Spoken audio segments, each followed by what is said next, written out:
na de share ya mamu nyina mo hansa so mama kwaba SOMPA 106.5 FM kasa fidie so ni frichi nyakopon no wade acha yen enne eye ayewu humumu me bosome June bosome ne da edi kan e wa fimpinu ene aduonu enumu ensamu a yensam twerefo ti wa mu gu mu a wanom saso so a Wasamu for penny so atonebo asemu ayi ni chichi atunani achi ayi die ditie ena yede eba baba so se original ye kase ene kwase yi ensam no shanen so se etwa ne ho frede efri SOMPA 106.5 wa eje ne ho sachremena ewo asante emantemu eno so aya SOMPA 93.1 wanom asomu a wanom etopetie ema adehia wanom ewo achichi ene benche yenso eti yenka efri ho afei asante mantam krona so ayiko FM 100.9 wanom so afabi a wanom eto epetie na adamfopo radio ebutu Paris France abrochimemo a wanom so asonsemimu eto peti original yeyi yenuanom a wanom ewo SOMPA takrade SOMPA doma SOMPA sunyane SOMPA takwa SOMPA nkranza wanom nyina asomu a wanom eto nsam no epetie ma woti yenka efri achichi ene benche yeyi na Facebook no eye SOMPA 106.5 FM Accra SOMPA 106.5 FM Accra na udi koda no sonso yedamu live baby a FM stations akentra nwam no ewo no ubeti yeka efri ho no mu a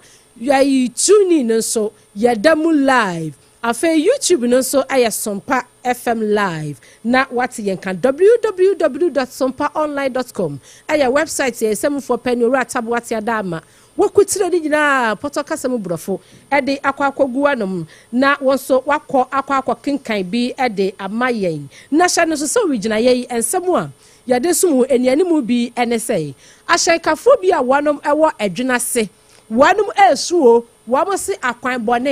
bone eku wonom sada ene ebebo apinimu a awrehosam a no so abeto SOMPA ekase apono so se enkane titinani edema NDC amanyokuo ewan kran pomponi mantamo chairman adikoka sesam no kasa die onka ye ho biemu a enu sumu ensam enama aye awrehosam papa ekuo bi a wanom so ede eye forum for new voter platform bi a wanom so wamate no foforo kora wanom so kasa etoto sere omampani His Excellency John Dramani Mahama se wonye bribi na wanje contract bi every kofo bi nsam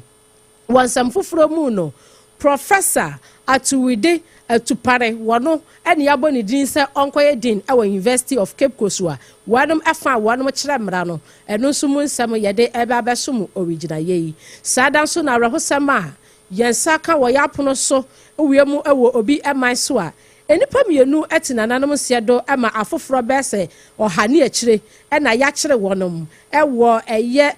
Champions League a wanom ekobo ye bimu ewi ni ye ewo France abrochimemu ye de munsam na mawiayi ena wiayi hye so se ensam yi aboafo a wanom aso yasene eye Hajia Special Foods enuane papa nuane dedew efie na hye so se Endpoint Homeopathy Clinic waso yasene ena afei secure sanitary pad wanmu mienu ena wamu gina ye tigina pa ema yesumu original ye abena badu adepa kwofie ni medene me ena mesumu ewie me basisia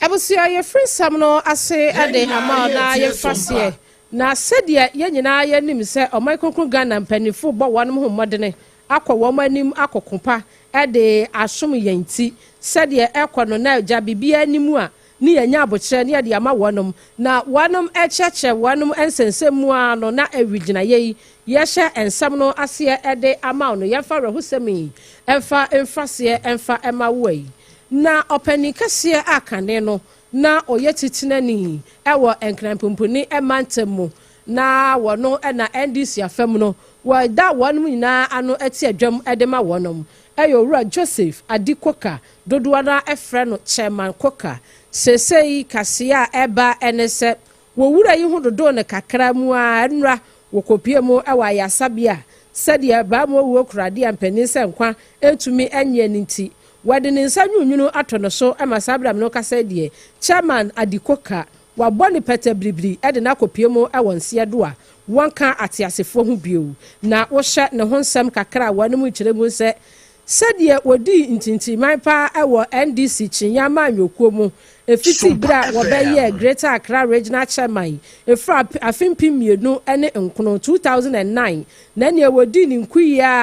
ebesi afimpi no ɛne aduonu emienu 2022 no kwapem bra ora Emmanuel ni ahyemɔ ɛso ɛbɛgye akonnwa no a wɔtoa so a oguso toa so yi na wohwɛ ne mfie na mpanyinfoɔ akyerɛ mu sɛ wanya bia akra no aduosia ane akyire die ɛyɛ chairman adikoka asese yɛka ne ho asɛm awrahusɛm yi a wati nananom nsiadu yi obetumi yenya nanso yenya ɛyɛ ne busuafoɔ ɛma wɔnom ne yɛn kasa idea mom nanso wɔnom agye atomu sɛ bank hospital ɛna okɔgye mu ɛwɔ hɔ nom a yadeɛ kakra bi ɛbɔ no a akɔyɛ awrahusɛm yɛ mabusua nyina yakɔ NDC amanyuko yɛ mamu nyina yakɔ afenso Ghana adeɛ hyi nyina nso yaba obi biada yakɔ na Nyankopɔn so emfa chairman adikoka ekra ensie eyi ye fa wa husɛm yi mu ni abo apinimu ɛwɔ ahyenkafo a wadom twi ahyɛn ɛwɔ adwenase amupire mu wadwenase akwasi ɛyɛ kotokuro na adehia ne kyerɛ mu sɛ asa wɔ mu de Ghana wɔ mu nka ho bi wanom se hye upie mu a de edi kan ɛyɛ akwambɔne ye di ku wɔ mu sɛ de sɛbi ɔbaabɔ ne de nkwambɔne kunukuno wanum so wama kwan no atete apro apansam pa anya asam kechoa ene yesa wo ka oba e wo mpatam ho anum ne yeyese yede ne kwani aba clinic ana ne aba hospital ana yede ne kwa kasiem said ye nyina ba ka no ye twi kasa dem no akọ na wakwa hye na asomdue mu ama odon so anya ne ba ebetimi adila nyamye afafie wanum bedu kura no kwan boni nti na oba no kura ye agemu bebre na so kire mu nse wanu makura sabio wanu mutimi fifiri wanu aseto case mu ni ade a ayare ho sempa na ebra mpanimfo kasa no wanu mu kire mu sei upie mu ewo bakwai wanu mu a wamu atwi taxi ewo mpatam ho wanu mu nyina titire ni chairman ka badu yane no kasaye ene wo kire mu sei se wo hwemu a asade wamu akwan ne de mpanimfo anna nwene ho kora asomba be ye de ama wonom na ani asante mantam mu pie mu abekwan mpatam wonom de a ekwan na nye na bere ya mani boni na ya amankwa ene chairman eye kebadu echichi nkomo no wone yan echeche nsemu cheche mu na bu chechire mu a ehunu sei se akwan momu pa de awiase se wo yokuro bi anoman bi na wakwan nya aya na wasem mobo esanse mpuntunyuma bebo esanse obi enu wanu mu obetumi afa so na wade ayisafo kantanka said you ode ne cars ibie ebetumi akwakofa ho aba bepie mu ewo mokuro mu kura na kampese wabeton bibi ede ama ade hye a wonu mu mpotamo ekobasa wonu mu a wo mu edi akyirantwie ewo mpotamo na sote obi ekwa na ne sunu gugem na ebro a wane yamane boni na ya amankwa enkom atwetwe mu no sompa kase atwe bi gohuma so said ya wonu ensam ekoye na wonu hwemu ase abanya banti wo hye wo Facebook ne so a wo ya chan swimming pool adaka akwam ensuo na agye kwan nafa na ne ensuo to amane enfuturo ba amane etimi wurawura wo mu na ne ekodu sekata na bi ache wo mu afan ene wo sabio wo mu hemto wanu mu a wutimi hu say yes a deeper eya kwanbone ene ekun wonom wade yamane boni na ya amankwa etwetwe nkomu a chairman ka badu ekire nsemu sei ekire sompa kase mono e committee na eni pamia sa so mo de ensa ka ho e ko hunu kokotro ene subisto ehena sen ye kwani se be gino contractor e de ma no ono de wo be ye adwuma no be digara se nti se wo sen ko we be gino wo tune tie si be gino kwa men so to adaba fo nya kwa enko nti ko shia kokotro chief ena subisto ehena assembly man ene committee chairman wo sa enko ni na so eno mu shia kasa o me so be ko assembly ene assembly ko tuma na mo ya se ni mu a odaye si se so to taxi na ya anfile meka regional enti yesre aban se na dahoma o mekwa ye tuma de mobia ye nyansa ne ahodi ntiminye kisa ban do sene na contract de kwa man de wo bidi galan si wa mai kwan no fonse ensu na si hudina yi sikantu tutu isha so hudina ro nyi sikano o titi ne tiefere ya o ja hoko enti yesre se ntia de ensu ton ne anadwi kura ka bi ntiminko ka bia so etimi ema yes say abana da woma o me boy e kokotro adwina se so mission na o boy no mutinya begin my Ensino wedi adamo wanum sa wamukura wamusema kura ne achechede wanya ohya so nanso no sede wamoto abeyeye ema omunya kwan ede ballot box ene papers ne ba mo omutu bie no ekwan ne nye entina adehia wanum ewo be kwan potam wanum kiremu se yemeya kwan no emfama womo ayaba ne boni na ya amankwa ekopie mu ewo adwuna se ekopie mu ewo kokotro empotam honum ewo be kwan awone chairman kebedu etwetwe sankomo yi na wo ensam foforo mu no ye nyina ye nimse wanum se kokotro eho na eye ayi yamani boni ekopie ya wo kwatwetwe nkomo yi na ya amankwa na wansam foforo mu no ekuo bi a sese wo ma akeka wo mo ho wanum akasa kyeremu se wo mo toto sere Ghana mampanene yewura His Excellency John Dramani Mahama essay adwumaku a wanum ede icons wanum dwuma anasa contract a yede ma wonum no bibinti enka hu behia se won be suspend wonum contract ne kakra na ekoi ekasa ekyeremu se wanum sha Ghana Link Networks Service Limited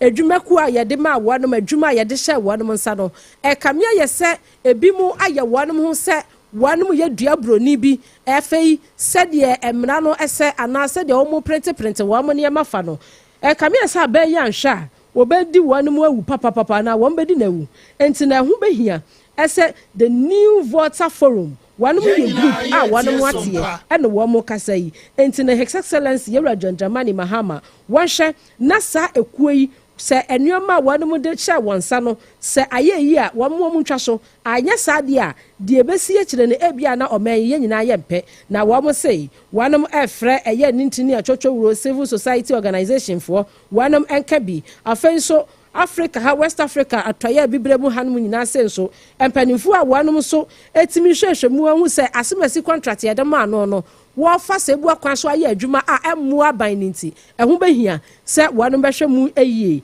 na ye ne opani a wodi ikuo ye nim mawuzo koto ye ne no edi nkomo sei ene koi Yeah, new voters forum. Yeah, can you know say? ABEF FDA IFN systems. Ghana edidwa efri amanone ene mia bia amanfo bi e de omonsa kan FDA no na FDA no emre biara ese de adwuma IFN software no wo ekwan aworo a ese efa so se na be betime adwuma na emom no se FDA every 2018 na ye de baaye ekwan ese efa so na timidi mu na bo adwuma na bo oman no amfa so na samre na mo hwa economic management team na the vice president Alhaji Bawumia die nim esre se enka yentra na yenhwe ohawa sa software ni edeba na nsiesie bi owa esie emre omo hye na February no enkrofo bi etena se bomtrim po se omma ne maso esanso ma ho kwan a omutu bededi ekoye nim no sa fidi eye adwuma wo be ne eye adwuma custom fo wo na agents omo wo ports ewom na mpo se custom fo na nye ne yi a agents na nka omo kasa se ase bibi enkoyi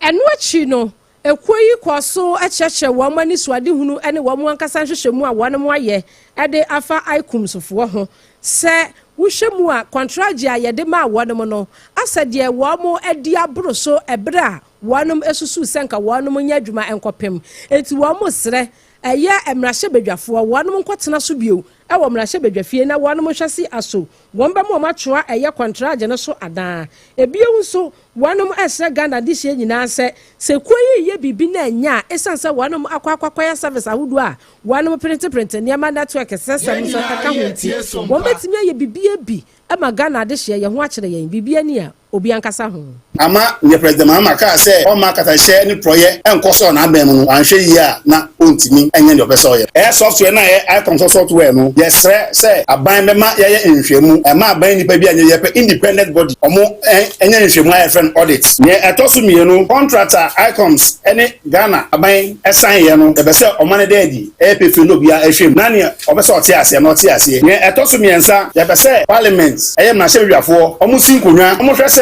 sa software yi ebeboa Ghana na se beboa mpo a ebema enya ni ye hwehwe na na se enya ni ye hwehwe no afei so ye to so nan ebepese aban be hwehwe adwadefo efu edanso na wahwe customs icon so mudumedi so se na ebe ya se sedu wo a omonka ho ntino betimi aka wanse se yanka wanse ma gidi amanfo ewo Ghana mu amanfo mu fra man Ghana mu saji enu ebeto ba ha ebe ba fom afen so CSOs omo kebia amanfo te omo kebia ekomu yes rese obi ansori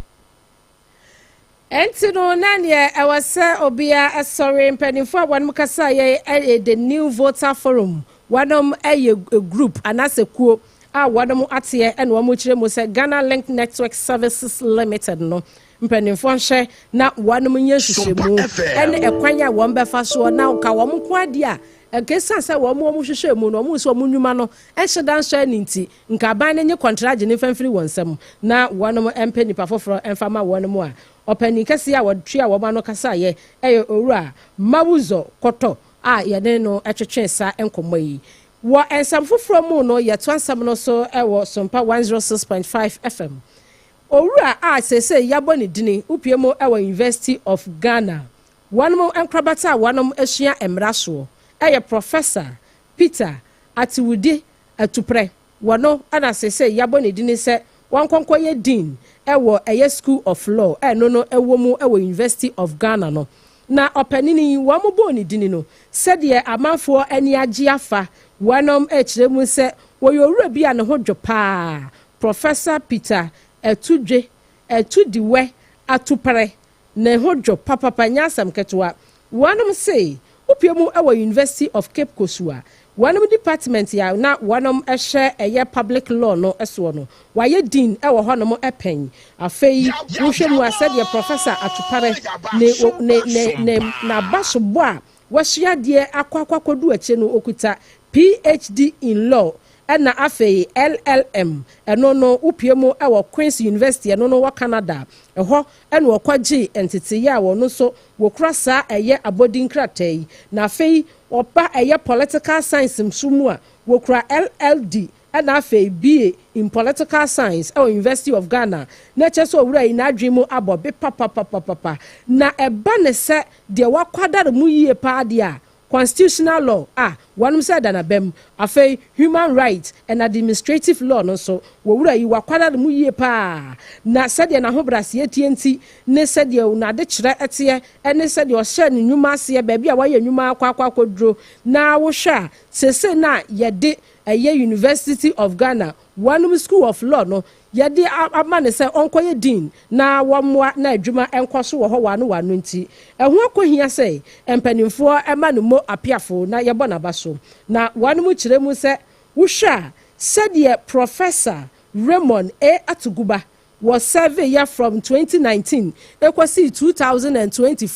2024 asam na meken na nanwuma wo boy ye eso ani na hukohia yese wokwa ahomedie mu no wo mu obi ema ne bedi na nemo na eja wo mu ye CCC hwehwemu a ema wonom sa ekoto Professor Peter Etudiwe Atupare wonom ese onkoye dean ewo Ghana School of Law no ewo University of Ghana mu a yadane akiri ede amawo na ebusia ekuo bi so kasa wa ha no mu sei na ne sede ekuo yi wonom so ebene ete wo mo ho wonom so wonom ade anti-corruption effort group na wonom kasa yi wonom so womatena se akakai wo mani ahu se ekamia yesa Ghana ha sei no yempanimfu a wonom boa amamra etumi edi ahim afei apema hankono edi okonomienu 1992 constitution no amamra na yede bo mai ho brado ase ebi mo hyeda atwabutu no enso said ye potokasam ye kan say no one is above the law no ase say de ebi mo hunu say wo mo buru mra so dododo entini wanu mo toto sere ekoi eye mabunukuo wanu mo ati enti wo mo toto sere mpanimfo wo mo ka bie wo mo say wanum anhwe na wanum nye bibi emfa ho na enura na nhyiemudie ekoso ewo Makado Hotel no ewo enkan hasei na wanum kasa yemu no ene wo mototo sere Office of the Special Prosecutor afei Economic and Organized Crime Office ye twanitia efre wanum iyoko no ese wanum ntina se said ye beya won betimi afight na se ekwanya ye faso ema corruption etimi tiate se ewo Ghana ha enkankan nwumaku ahodo mu aban nwumaku ni mu no wanum betimi etu ase na ekoi se amanfo bi a wanum nsa afɔre ɛyɛ kata ahyehyɛ ɛne proyɛ ho sensɛm so a yɛtabiri wɔn ekopie mu ɛwɔ mɛn asɛm dibia batan ɛyɛ supreme court no asɛ deɛ ne ka no wɔn hu ne kan yie asɛ de bia kɔbra saa nti sɛ ɛtɔ so kɔ so saa da si obi kata ahyehyɛ ɛne proyɛ bɛfɔre ne nsa ho na n'asɛm ba bɛdie mu ɛwɔ ɛyɛ asɛm dibia na yanka anka ne yie na asotwe a wɔsɛ nipa no yɛde ma no yɛamfa ma no pɛ ɛbɛhyɛ ɔfoforɔ nso kutupa sɛ ane ɛna no asemasi kɔ yɛ bi koraa no ankwasi hwee enti ɔno nso bɛwɔ akɔyɛ the same thing anhwempo a na saa nipa no deɛ no akɔboro deɛ first wine ɛyɛ no so yei ɛna saa kɔ yi wanam akeka wɔn ho a wɔn sere mpanimfoɔ ani ntini atwotwo wuro yokofoɔ ɛne office of the special prosecutor foɔ sɛ wanam ɛnkeka wɔn ho na wanam se wohwɛ mu a ɔpani kɛse akane no na ɔyɛ CEO ɛdema PPA ɛyɛ owura ɛgye ne mbu aten sɛdeɛ yɛ akizu no ɛma ne ho nsɛm kɔpie mu wɔ ɔman yɛsɛm dibia no from afi apima hankron aduokunu ba mienu ne akyire wanum so ɔma hwehwɛ mu a baba besi sabrei na ɔmo so 2022 kura no wanum kenya mu sɛdeɛ si ya 2020 no sɛdeɛ wɔn bɔ akyire dane butu yɛn so still asam no ɔmo hu ne poma sibre papa hu de akɔ akɔsie enti ekoyama ne bɔ a ɛno a wɔnom friends am kyerɛfoɔ nhyia mu a wɔnom ɛde to yɛnim ɛna yɛn so yɛde yɛn akyire a yɛde asomwe ɛyɛ sompa 106.5 FM kasa fidie so ɛna oti yɛn ka efiri ɛna kwasia da ogyina yɛyi na yɛto nsɛm no so ɛwɔ nsɛm foforo mu na sɛdeɛ wopie mu wasante mantam mu a APP amanyo ɔsoro kokuroko wanum titire ni ne ho nsensam ɛyɛ pinso no ɛka mia yɛ sɛ ɛkyina ɛne n'akyi na wɔtwe ɛne yɛ ne nsɛm de ada ne twea pia paa owura Bernard ɛntwibu asiako HKH ma wuntumi na asɛm na mekɛn ɛmanfo bebre na ɛna akyerɛ wanum adwene sɛ ɛbra national security foɔ kɔfa no na wanum kɔpie mu a yɛ yes wɔnkɔ a wakɔkɔfo ne hyɛn wodu wɔ yokofoɔ nso bɔ no petebibiri ɛkɔhyɛ ka mu ɛde ne kɔpie mu yoko wɔn mu aso yɛ ɛkɔ wi ase akora wɔn so ɔmayi na firi wɔ ɛde no akɔkɔpie mu bia yɛ foforo yi a wɔyade ne deɛ ɛyɛ mɔnimsɛm dada na ɛndra nkɔmɔtwetwe bi ɛkɔ so ɛwɔ ɛyɛ FM station baako ɛno no ɛwɔ ɛyɛ nkran ha na dwumadi a wɔn mu die ɛyɛ news fanti yɛmfa credit ne fa ma wɔnom ɛno ɛna Saudi emra hyebedwani onanyamfo Roxen Nexon atu kwame dafiamakpɔ wɔkɔ pie dwumadie no so bi na ɔpani kɛseɛ baako a wɔno so ɛka ne ho ɛyɛ owura ya bandodo na abɔ ne mrane Kabila na sɛdeɛ wɔnom nkɔmɔtwetwe kɔ yɛ nyinaa ne sɛ ɛkame sɛ owura Kabila ɛde tudwa sɛ asɛdeɛ NDC amanyɔkuo no wɔnom akyekyere MPP foɔ nsa agu wɔn akyie na wɔn bɔ wɔn yam kufu enso no hwɛ mu a enkadie sie ebi asida wɔse NDC amanyɔkuo no mo first time a owura John Dramani Mahama ebedi suo no yɛ nyinaa yɛbɛkae owura Wayomi ne nsansa mu ɛbaayɛ wɔno no owura Kabila se wahu sɛdeɛ kɔ yɛ bia nso ekɔ wiase na asasam no adane bi sa no ɛno no wɔde kɔtoto owura Chema wuntumi die hu sisie ya ɛnam so ma ɛkɔ yɛ nkyinwahyew ɛwɔ wɔn ntam ɛwɔ program no so na program no so no ɛna owura Roxen Nelson Dafiamakpɔ ɛkasa a yɛkyerɛ mu sɛ asɛm owura Kabila ɛka no wɔne ne nya adwene sɛ wɔde toto owura Wayomi deɛ ne ho a ɛnsusunye bebree ɛdɛm ɛsan sɛ owura Wayomi deɛ no no owura Roxen Dafiamakpɔ no ɔyɛ judge no ɔyɛ lawyer ni no wɔ asɛm no so bi a wɔnom hwehwɛ mu kɔsi aseɛ ehu sɛ asɛm no baabi ɛda ɛna wɔnom de to yɛ so mpaka seɛ ɛnto ankɔmɔ no so ma wo. Now, this small point about Kabila. Kabila said, my comments amount to creating bad impression at all. Because Kabila, me, as Oyome, part of the Oyome legal team, 2015, you told the NDC that we were not capable of recovering the Oyome money, even though we were still in court. That it will take Nana Akufo-Addo's government to recover the money. What impression were you creating? Even though it was the NDC that was prosecuting Oyome, which you will identify with. As for making comments to create impressions, you were making reference. Yes, you have been guilty of, because you are just telling me that me saying that Untumi's arrest has been long in coming because the demands have been made in the past years. No, and you are saying that yes. I said that the NDC. Yes, you said the NDC were not capable of recovering the Oyome money. I said that to you when. You said that in 2015. I recall I was a lawyer in the matter, and I was very furious. You can check. Entino on penifo mienu ana wanu makasa ye won komodie mu yi bako ene Saudi mrashe bedwani owura Roxanne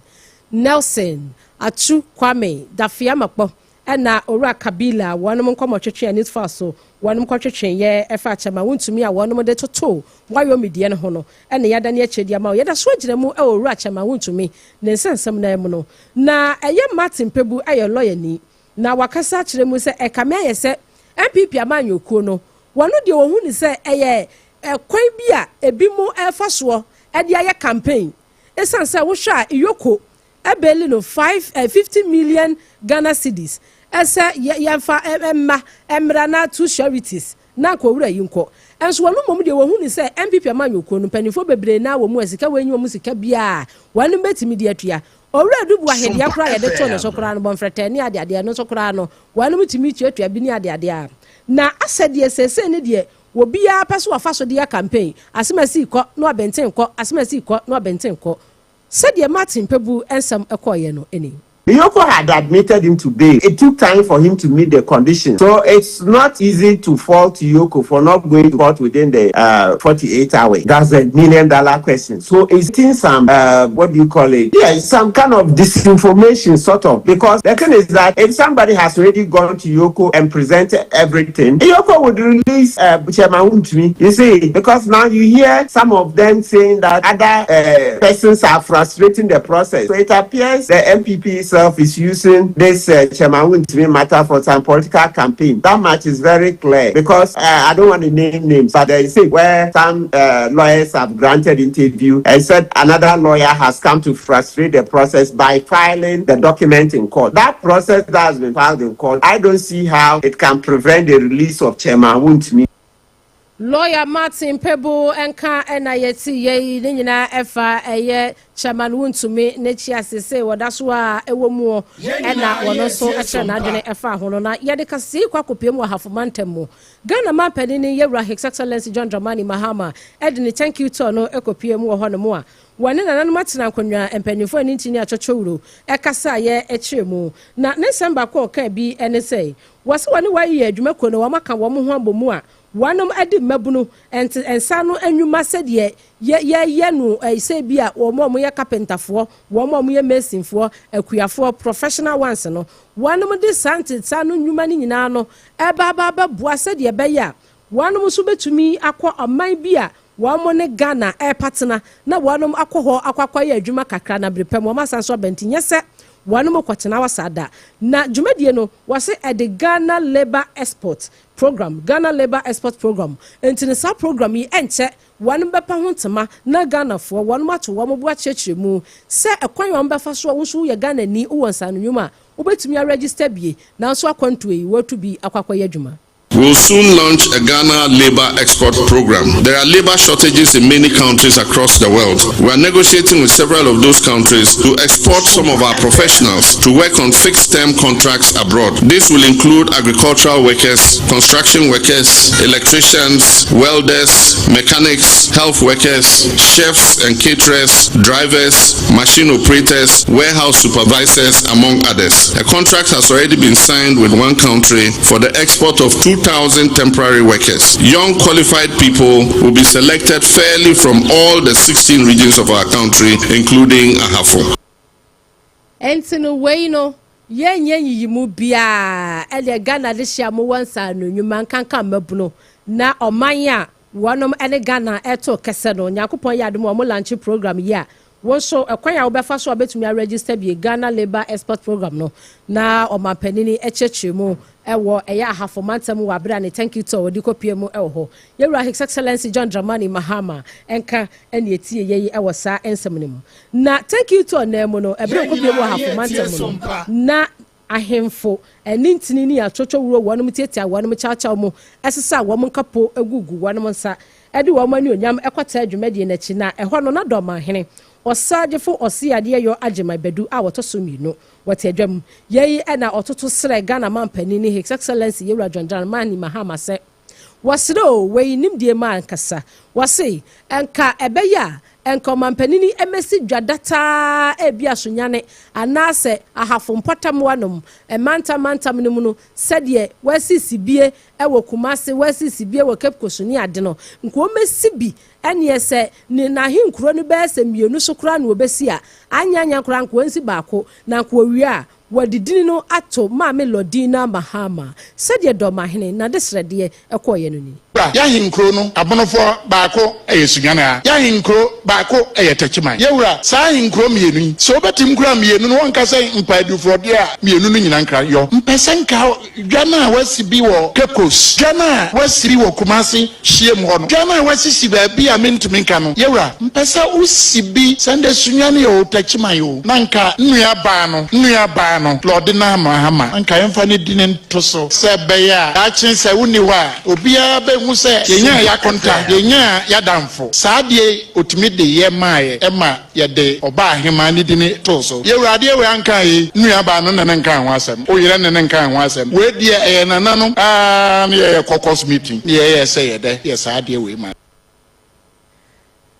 Doma hene osiade yo Agema Badu a wotoso mieno ena yene no echiche enkomwe ebusia yenyina so na yenremo ewo obi emai so na sedie yenyina yenim se PSG wanom emachi ekoso na sedie kowieye na adane brodi enum nsam ene yede somun na wanom sei wamo boye ewieye sedie PSG eye eku ano no ewa France nti na PSG fo wanom champion ye na chese league no woma wina na said yankora na beka wo wina wie na wi ase na nigye afi one person wo mutwi so aposifo se yama mo kwan e ma mutwi so mrante wanzi so mbe ma wo mo kwan wo makasa behye wonom ho na wanom watwi so kwa wi ase na abranti a wono anya mfinhia no aduonu amiensa 23 na yetumi awo ne sekan a wati nananom esiedo ya wo sempa no akiri said ya menteme ho ase esori yenti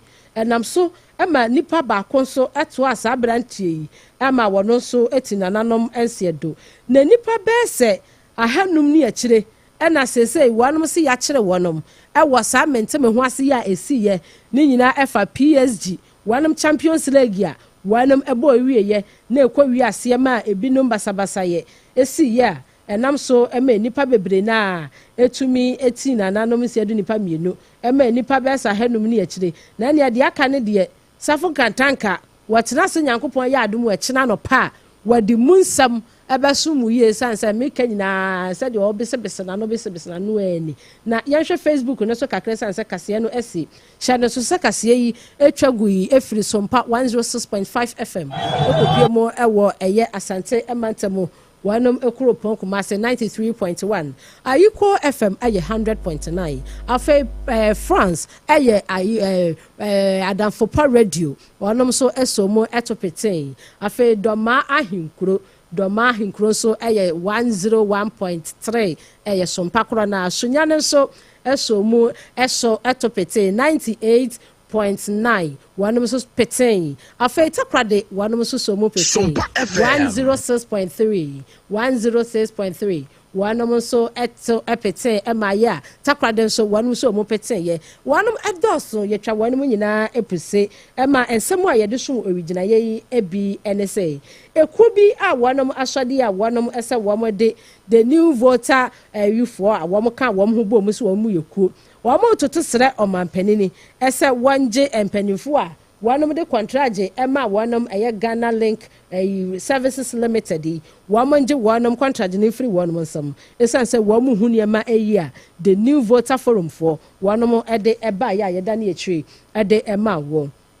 sadan so na ahyenkafo a wanom ewo adwuna se ewo bekwan patam wa akire mu se wo makwan ne de enyo ntimpanimfo hwei na wo mra won sra ba mu ayada ne atwe ede ema wo owura Roxen Nelson da fiama poya sa de mra hyebedwani wone eye owura Kabila ekọ wentam so ne nyina efa eye owura chama wontumi sensam ho a eno so yade esom wo Martin Pebu so akire na adwen se kamia SNPP amanyoko no empanimfo bi ede chama wontumi kire ayoko ya kire no wanom ede ye campaign yeso yede somwo na endpoint homeopathic clinic wasi yan kan che say wonom na wo mutu yade asese hum ede ama wo yade bia age ni padua na boso no na wonso waba na wasi infection no adokoro pa aya abrane ntu ase enfam say che woni padua ni mu aya na ha adwene so ye ba na be man infection no edi usu cha ebe ha papa anya asem ketua secure sanitary pad wo ba aya na wammo entimu a wo mo no eye secure na ademu secure na wodemo na wasi aka che osamu amu wasante emantem no mu benya ne dosopo mu etu e mama excellent cosmetic wasi wo adum pz kwada so estate taxi station hwanom a old asempa pharmacy lane honum na ubehu wanom na eja wonso waji secure no ebe said ye eboa amabosome so a wankasa so wahun se ama waye secured no na eye secure minti any pel kwati na ewumniti eboa hajia special food wase the nephilic benze na wankasa so won se wadi efi aduane ema wo ho atọ hajia nso ewo hacho ana say TikTok ubehu yen Instagram yo ho Facebook yo ho 0246 359-921 na hajia enyoso na KJC Company Limited ekoba sempremo no adensie niema bi te cement iron rod open na do answer tia kwa bako ekosi infinity obenya bi na wase roofing sheet no eye papa eche ensuo eto enfrema jampentudu fa eye still strong na wakope bi mantam ni nyina da ye wo no mu ayato apete Leicester Company Limited say choosing yes toothpaste and yes toothbrush I don't know what so the choosing 0501 619 588 and 0501 390 338 e kumase ne nkran number na mediama wo no 21st clinic is the sciatica expert the sciatica originator the sciatica pacesetter the sciatica commandant yen research yakohu yade ne eyentini esan to asea ekosi unamulo mu de bia ya wabo agya wadwo saa yen ene ekohu botanical name ni say the sciatica yeyi ba ya 21st clinic yetu ni say hum e de ama wo e mantam ni na no yato apete ba bia akra temaka so akumase sunyane Tachiman Kranza Takwata Krade, Brekum Gos Wabuase, yo ho, Nankran Haseno, Tantra Hill Runabout to be 0540 311 311 0540 311 311 Piaga eba Facebook no sumo ya damu nyina mu ase said the may ni twa no ho saa no na yemfa ensi wa ha no mo a wo wo gibrani adaji etebia no ye twa mo puse abena badu adepa kofi madase